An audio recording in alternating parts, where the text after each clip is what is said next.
నమస్కారము. ఈరోజు మనము గ్రహాంతర గుహ విశేషాలు తెలుసుకుందాము. సినిమాల్లో గ్రహాంతర లోకాల్ని చూస్తూ ఉంటాము. మరి నిజంగా చూడాలంటే ఆ గుహలోకి వెళ్ళాల్సిందే. పైగా అది ప్రపంచంలోనే అతి పొడవైన గుహ. ఈ మధ్య దీని విశేషాలు మరిన్ని బయటపడ్డాయి. అవేమిటో ఇప్పుడు తెలుసుకుందాము. అదో గుహ, కానీ మామూలుగా ఉండదు. లోపల నదులు, భారీ కొండలు, చెట్లు, జీవరాశులు, అబ్బో ఎన్నెన్నో. దాని సంగతులు అన్నీ ఇన్ని కావు. దాని పేరేనండి సన్ డూంగ్ కేవ్. ఇది వియత్నాంలోని క్వాంగ్ బింగ్ ప్రొవిన్స్లో దట్టమైన అడవిలో ఉంది.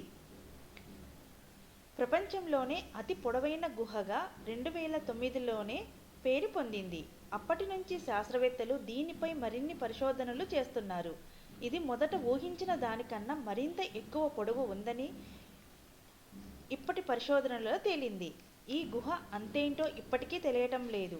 దీని లోపలి అద్భుతమైన ఫోటోలను ఈ మధ్య విడుదల చేసి ఏలియన్ వరల్డ్ అంటే గ్రహాంతర లోకంగా దీన్ని చెబుతున్నారు. నిజానికి మొదటిసారిగా 1991లో హోకాన్ అనే స్థానికుడు దీన్ని గుర్తించాడు.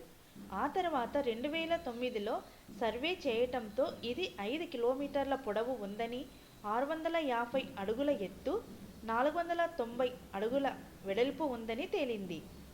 అప్పటి వరకు పొడవైన గుహగా పేరున్న మలేషియాలోని డీర్ కేవ్ను పక్కకు నెట్టి ఇది ప్రపంచ రికార్డు కొట్టింది. అప్పటి నుంచి దేశాల వాళ్ళు దీన్ని అధ్యయనం చేస్తూనే ఉన్నారు. ఇంకా మొత్తం ఎంత పొడవో ఇప్పటికీ తెలియటం లేదు. దీంట్లోకి దిగటం మామూలు మాటలు కాదు. ఈ గుహలో సూర్యకాంతి ముందు భాగంలోనే పడుతుంది. తర్వాత అంతా చిమ్మ చీకటి. లోపల పెద్ద పెద్ద కొండలు, ఒక్కోటి సుమారు 40 అంతస్తుల ఎత్తు ఉండేవి ఉంటాయి.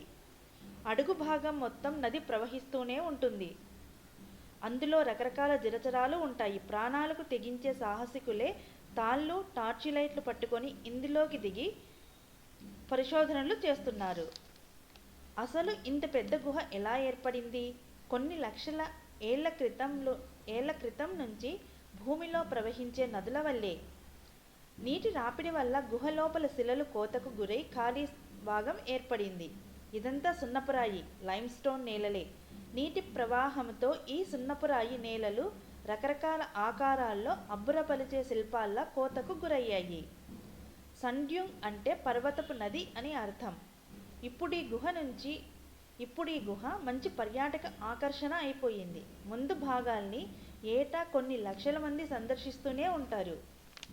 ఇదండి ఈరోజు సన్ డ్యూంగ్ కేవ్ అనే గ్రహాంతర గుహ గురించి తెలుసుకున్నాం కదా.